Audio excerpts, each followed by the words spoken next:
बचपन की दोस्ती एक ऐसा रिश्ता जो समय के साथ और भी मजबूत हो जाता है। रोहित और अजय बचपन के दोस्त थे। वे एक दूसरे के बिना अधूरे थे।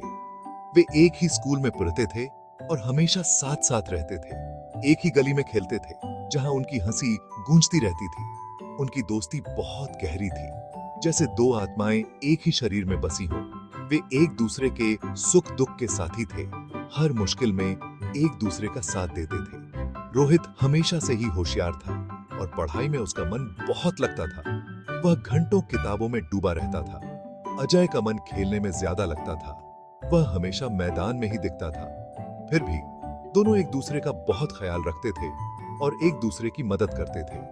रोहित के पास हमेशा नई कहानियां होती थीं। अजय को सुनाता था। अजय ध्यान से सुनता था और हर कहानी में खो जाता था। अजय के पास हमेशा नई शरारतें होती थीं, जो वह रोहित के साथ मिलकर करता था। रोहित भी उसमें शामिल हो जाता था और दोनों खूब मस्ती करते थे। उनकी दोस्ती दिन ब दिन मजबूत होती गई, जैसे एक पेड़ की जड़ें गहरी होती जाती हैं। वे एक दूसरे के बिना एक दिन भी नहीं रह सकते थे, जैसे मछली पानी के बिना नहीं रह सकती। उनकी दोस्ती की मिसाल सभी देते थे और हर कोई उनकी तरह दोस्ती करना चाहता था। समय बीतता गया। दिन, महीने और साल गुजरते गए। रोहित और अजय बड़े हो गए। बचपन की शरारतें अब यादें बन चुकी थीं। रोहित ने एक अच्छी नौकरी कर ली। वह अपने करियर में सफल हो रहा था। अजय ने बिजनेस शुरू किया। उसने अपने सपनों को साकार करने की ठानी। अजय का बिजनेस शुरुआत में अच्छा चला। ग्राहक खुश थे और व्यापार बढ़ रहा था। लेकिन किस्मत को कुछ और ही मंजूर था। अचानक सब कुछ बदल गया। उसे बहुत बड़ा नुकसान हो गया। दुकान बंद करनी पड़ी। देखते ही देखते वह कर्ज में डूब गया। अजय बहुत परेशान था। उसे कोई रास्ता नहीं सूझ रहा था। उसे समझ नहीं आ रहा था कि क्या करे। हर तरफ अंधेरा ही अंधेरा था। उसने अपने परिवार वालों से भी यह बात छुपा कर रखी थी। वह उन्हें चिंता में नहीं डालना चाहता था। एक दिन उसकी नजर रोहित पर पड़ी। रोहित ने उसे देखा और मुस्कुराया। रोहित उससे मिलने आया था।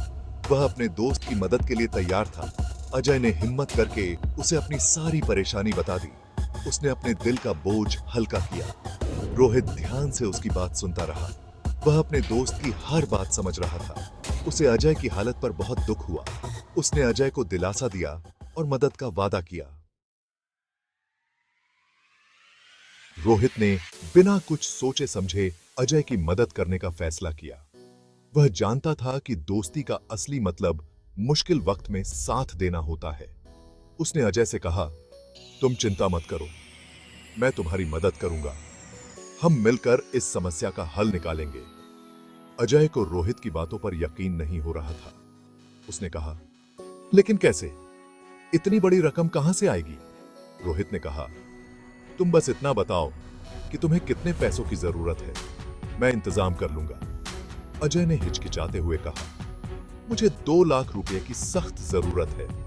रोहित ने तुरंत कहा, ठीक है, मैं तुम्हें दे दूंगा, तुम मेरी चिंता मत करो। अजय की आंखों में आंसू आ गए। वह सोच भी नहीं सकता था कि रोहित उसकी इतनी बड़ी मदद करेगा।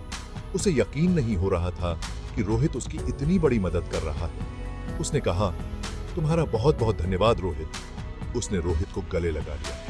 यह एक ऐसा पल था जिसे वह कभी नहीं भूल सकता था। रोहित ने अजय को पैसे दिए और कहा, तुम चिंता मत करो, ये पैसे मुझे कभी भी वापस मत देना। दोस्ती का असली मतलब यही है, एक दूसरे की मदद करना।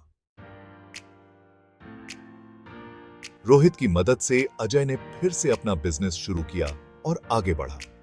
इस बार उसने अपनी गलतियों से सीखा और सुधार किया। धीरे धीरे उसका बिजनेस फिर से चल पड़ा और सफल हुआ। अजय ने कड़ी मेहनत की और अपना सारा कर्ज चुका दिया। उसने रोहित को भी उसके पैसे वापस कर दिए। रोहित और अजय की दोस्ती और भी गहरी हो गई। उनकी कहानी यह बताती है कि सच्ची दोस्ती क्या होती है। सच्चा दोस्त वही होता है जो मुसीबत में काम आए। हमें भी रोहित और अजय की तरह सच्ची दोस्ती निभानी चाहिए। यही जिंदगी का सबसे बड़ा सच है, सच्ची दोस्ती।